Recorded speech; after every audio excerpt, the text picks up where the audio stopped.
Fortune Tide. This leadership principle comes from a Shakespeare quote, which goes along the lines of there is a tide in the affairs of man, which taken at the flood leads to fortune. Omitted, all the voyage of life is bound in shallows and miseries. So, what does that mean? Well, what he's referring there is that when the tide comes in, the ships are able to make it out of the harbor. But if you miss the high tide, if you try going out when the tide is low, you get mired in the mud, your ship gets destroyed, and all the goods inside the ship is spread across the harbor, destroyed by the seawater. And so the application of that then is that in life, you need to go at the opportune moment. There is a moment in time. It's another way of saying the same kind of concept would be to strike while the iron is hot. Now that comes obviously from a blacksmithing concept where you put the steel or the iron into the forge and you get it hot, red hot, even maybe white hot. And then you pull it out and you put it on the anvil and you start beating on it. And when it is hot, it's malleable. But if you hit it while it is cold, it can crack and break and fracture, and you put weakness into the metal. So you need to strike while the iron is hot. A similar phraseology from a different form or a different phase of life, I guess, however you want to phrase that, from the agrarian would be to make hay while the sun shines. Because when it gets wet, hay loses its nutrient value with every single time it's rained upon, and eventually left out, it just rots into nothing. And so it becomes soil, I guess, so you don't lose everything in that analogy at least, but you lose all the capacity to feed your animals through the wintertime if you don't make hay while the sun shines. Now, fortune tide simply means all of those concepts rolled up into one, that there is an opportune moment to act. And if you miss it, if you do not act in that moment, you have missed your opportunity.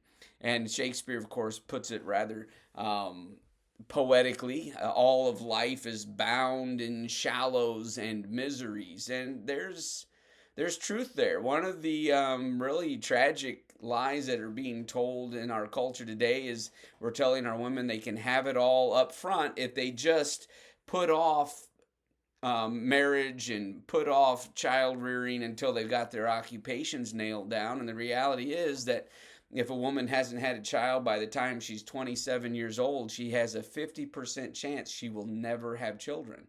And so there's this fortune tide in the biological clock for women that there's an ideal time to have kids. And if you put that off, if you miss that opportunity, then you may be bound in shallows and miseries. It's also the truth for men as well in occupational aspects. And you know, if you turn down the promotion, you may never get the opportunity to accept that promotion again. Now, obviously, you want to weigh all those kinds of benefits and whatnot, and maybe the promotion at work isn't valuable enough to move your family across country because you love the connections you have in the community you're in, obviously.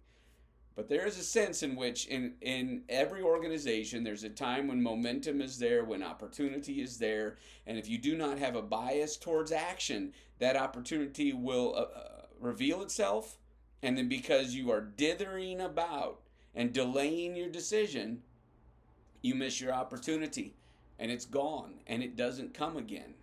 At least not that same opportunity. And it may very well be that you're because you missed that opportunity, the next door that opens won't be available to you either, because it would only have been available to those who took advantage of the previous one. Whether this be hiring an ideal staff member, whether it be adding on a ministry, whether it be paying down debt, whether it be having that spiritual conversation with an individual who seems open to the movement of the Holy Spirit, whatever it may happen to be, when opportunity comes knocking, open the stinking door.